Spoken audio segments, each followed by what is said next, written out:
Hi everyone, I'm James Milford, Service Technician at Northwest Motorsport. And today I would like to show you the general steps for changing your vehicle's oil.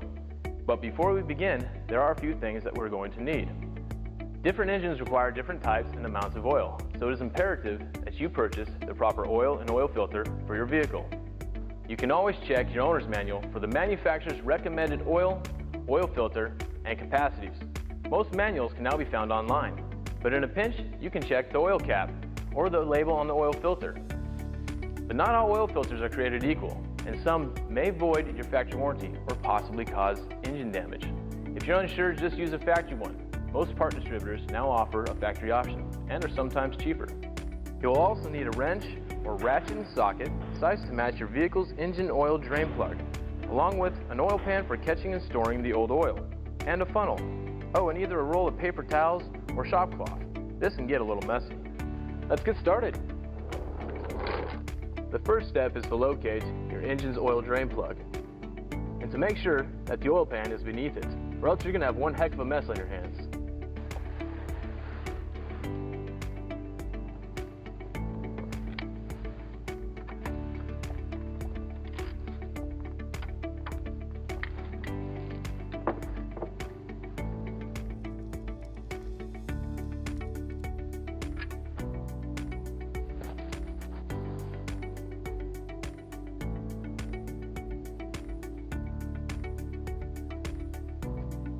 Now that our oil is draining, we can now remove the oil filter.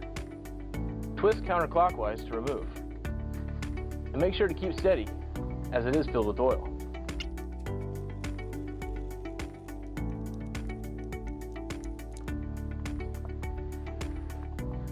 So let's wrap up the old oil filter and set it aside for now.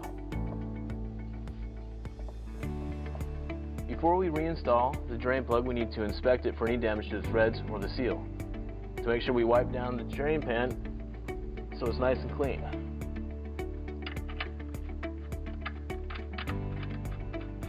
And make sure it's snug. I personally like to tighten mine with a torque wrench, set to the manufacturer's specification, which in my case is 18 foot-pounds.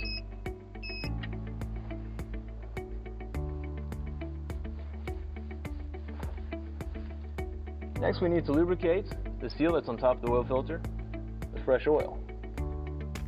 This ensures a nice, free, smooth seal. And before we place it, we need to make sure that the mating surface is clean of all debris and dirt, and that the old gasket is still not stuck in place.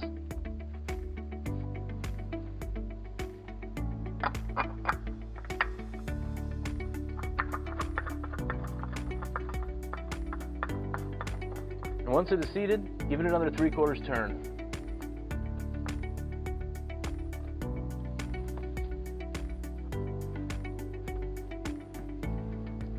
All right, let's fill her up.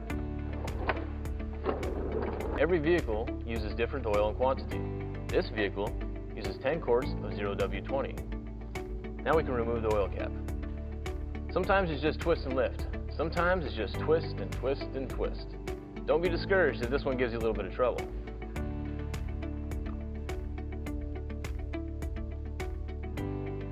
Utilizing your funnel, pour all but one of your bottles of oil.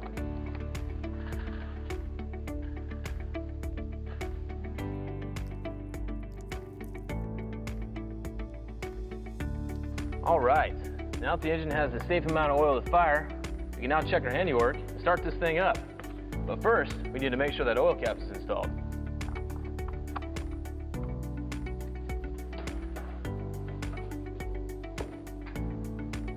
We want the vehicle to run for 30 seconds to a minute. While the engine is warming, you can check for leaks at your oil filter or your oil drain plug.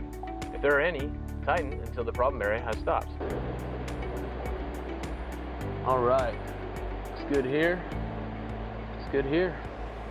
Moving on. If you find any leaks, make sure that the engine is off. Never reach into an active engine. That can result in terrible consequences.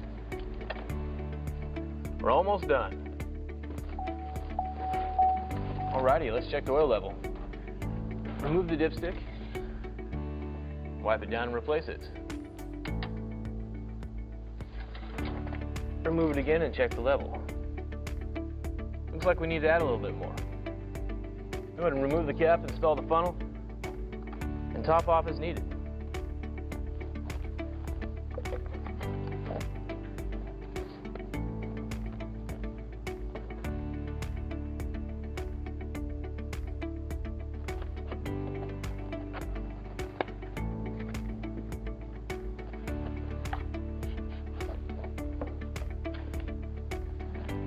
Install your cap and check your level.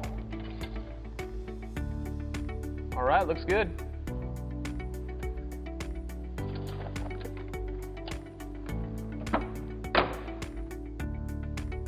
And that, ladies and gentlemen, is how you change your oil.